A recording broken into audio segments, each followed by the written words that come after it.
On December 6 of 1865, the 13th Amendment was added to the U.S. Constitution. This amendment abolished slavery throughout the country. However, Southern states continued to hold on to certain slavery-era laws that made it almost impossible for blacks to live freely, work, or participate in societal activities. On May 18th of 1896, the Supreme Court issued a ruling on the Plessy v. Ferguson case. The U.S. Supreme Court upheld a Louisiana statute mandating that railroad cars were to be segregated by race. This decision led to the legalization of so-called Jim Crow laws in the South. These laws denied African Americans basic social, economic, and civil rights such as the right to vote and the right to openly seek employment. Jim Crow laws also allowed Southern states to maintain separate public facilities such as schools for whites and blacks. In February of 1909, the National Association for the Advancement of Colored People, known as the NAACP, was founded. This multiracial group of activists led the charge to renew the fight for civil and political liberty. On May 17th of 1954, the U.S. Supreme Court overturned the Plessy v. Ferguson ruling in the landmark case of Brown v. Board of Education. In its findings, the Supreme Court found that separate public facilities such as schools cannot be considered equal, and that all public schools must be desegregated. This ruling was a victory for the NAACP. Despite this ruling, certain Southern states maintained their Jim Crow laws and norms.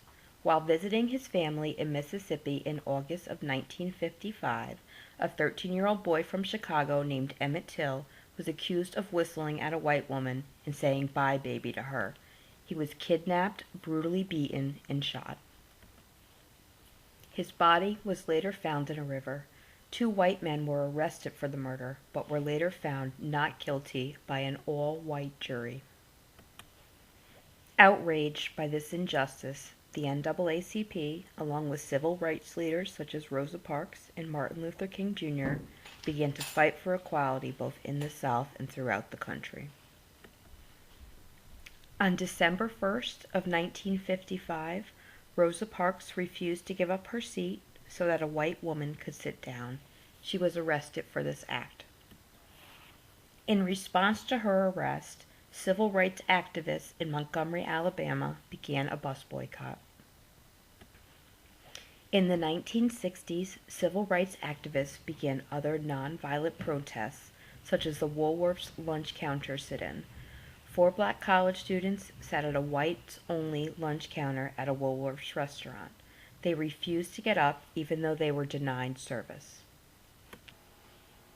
On August 28th of 1963, more than 250,000 people joined the March on Washington in support of the civil rights movement. Participants listened as Martin Luther King Jr. delivered his famous "I Have a Dream" speech.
On July 2nd of 1964, President Lyndon Johnson signed the Civil Rights Act of 1964. This act prohibited discrimination based on race, color, religion, or national origin and put an end to the Jim Crow laws.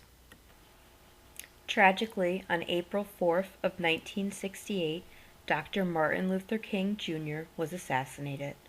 He was only 39 years old. Though his life was short, his impact on our country's history was immense. On August 22nd of 2011, his legacy was memorialized through the Washington, D.C. monument built in his honor.